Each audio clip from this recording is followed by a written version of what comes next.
SKN തൃശ്ശൂരിൽ കളിയാവേശത്തിന് ഒട്ടും കുറവില്ല. മുൻപ് നമ്മൾ അർജന്റീനയുടെ മത്സരം കണ്ടപ്പോൾ അവർ മെസ്സിയൊക്കെ ഹാട്രിക് അടിച്ച സമയത്ത് വലിയ ആവേശമായിരുന്നു.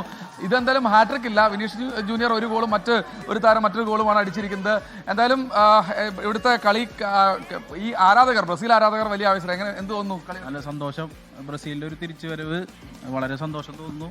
ഇനിയും ഇതുപോലെ മുന്നോട്ട് പോകും. നല്ല ആവേശം. ഈ കളിയുടെ ഒരു അവസാന പകുതിയിലാണ് വീണ്ടും കുറച്ചധികം ഹെയ്ത്തി നന്നായി ആക്രമിച്ച് കളിച്ചിരുന്നു. അപ്പോൾ ഭയം തോന്നിയിരുന്നു? അത് നമ്മുടെ ഡോൺ കാർലോന്റെ ഒരു തന്ത്രങ്ങളാണ്. എന്ത് തന്ത്രം ഒന്ന് പറഞ്ഞേ?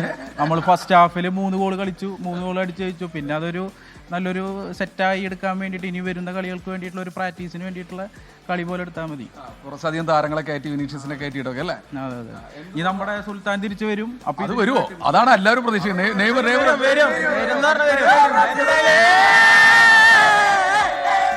വരുമോ? അതായത് ബ്രസീലിന്റെ ഇതൊരു രസമുണ്ട് സ്കൈൻ. ഇതിനടിയിൽ അർജന്റീനയാണ്. പേരെന്താ? കൈലാസ്. അർജന്റീന ആരാധനാണ്. സ്വാഭാവികമായിട്ട് ഇപ്പൊ പെട്ടെന്ന് ബ്രസീലിന്റെ കൊടി എടുത്ത്. ബ്രസീലിനോട് എന്തെങ്കിലും ദേഷ്യമുണ്ടോ? അർജന്റീനയോടോ? ആര് ജയിക്കണം? ഇതാണ് സ്കൈൻ അവസ്ഥ. എന്തായാലും വലിയ തോതിൽ ആവേശം തൃശ്ശൂരിലുണ്ട്. നമ്മൾ കാളത്തോട് മേഖലയിലാണുള്ളത്. ഇവിടുത്തെ ക്ലബിലെ അംഗങ്ങളാണ്. എന്തായാലും ബ്രസീൽ വിജയിച്ചതിൽ അമിതമായ ആത്മവിശ്വാസമൊന്നുമില്ല, അല്ലെങ്കിൽ ആവേശമൊന്നുമില്ല. പക്ഷേ കാര്യമായ രീതിയിലുള്ള ഒരു ആവേശം അവരിൽ കാണുന്നുണ്ട്.